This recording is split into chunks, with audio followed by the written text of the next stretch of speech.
Hello, Michael Bull here with America's Commercial Real Estate Show. We're at the National Apartment Association Conference here in Atlanta. We have the opportunity to meet with Paula Munger. And Paula, I think a lot of people are concerned in a lot of markets around the U.S. that maybe apartments are overbuilt. But there seems to be demand just continues to grow. And where are we? Are we going to see more demand? Are we getting overbuilt?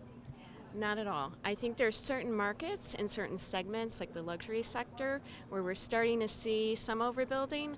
But we just did a study, NAA and NMHC commissioned a study from Hoyt Advisory Services, and they found we need 4.6 million apartments across the country by 2030 at all price points. All price points. Right. Okay. Well, that's good news because I think, we're here in Atlanta where the conference is today and this year, and you see a lot of cranes, and Yes. you see a lot of properties under construction. Yeah, so Atlanta actually ranks 5th of 50 metro areas that we studied in terms of the number of apartments they're going to need. So, and the thing is we just haven't been keeping up with the demand over the past decade or so. So over the past 5 years, Atlanta, for instance, only built 4,500 units per year approximately, and going forward, they're going to need about 12,000 a year. So that's a tremendous increase, and a lot of that's driven by just the demographic changes we hear about, the aging population. They're starting to move into apartments. Immigration is a key driver behind apartment demand, as is the millennials who are putting off marriage and children.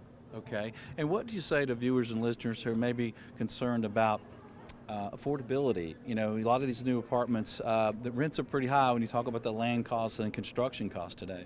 Yeah, it's hard for builders of apartments to pencil out. They need to be profitable. So one of the things we're also doing is coming up with a toolkit for policymakers and how public-private sector can work together to get apartments to a more affordable level.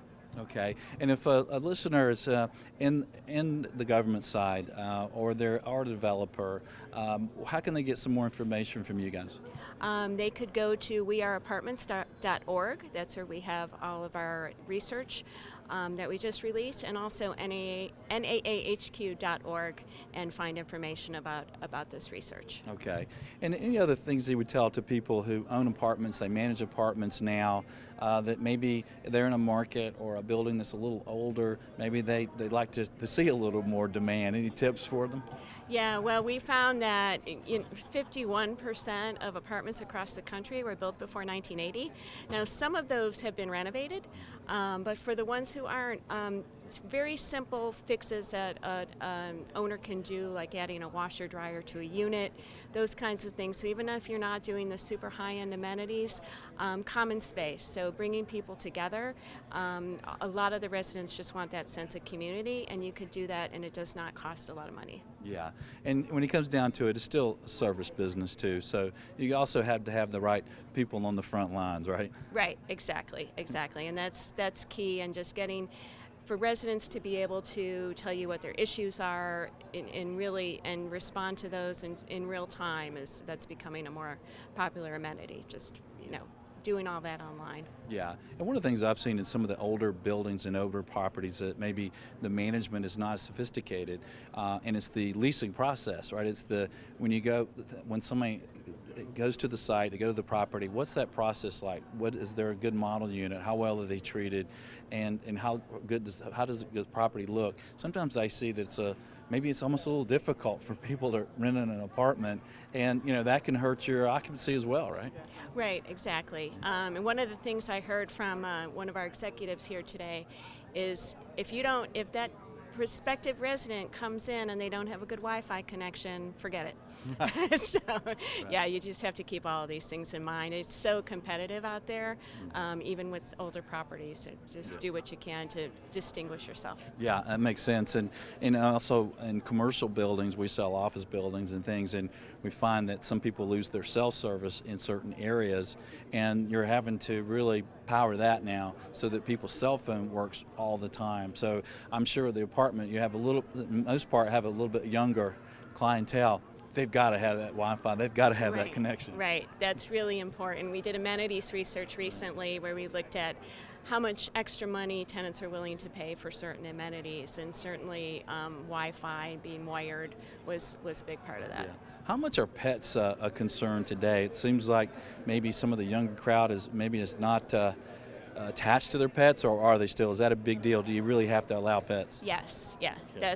That's really one of the most popular and the biggest revenue generator for an owner, is because it doesn't cost a lot to implement. There are obviously a lot of things you have to be concerned about, but that's really important. People are attached to their pets, especially now. I think that they're putting off that family and marriage a little later.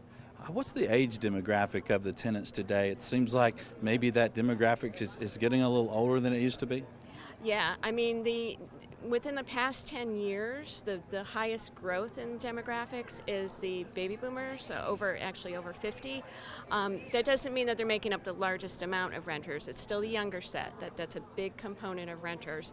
But we are seeing older folks getting back into the rental game, as it were. So if I went and rented an apartment, they'd let me listen to my old Journey music and stuff? I think so, yeah.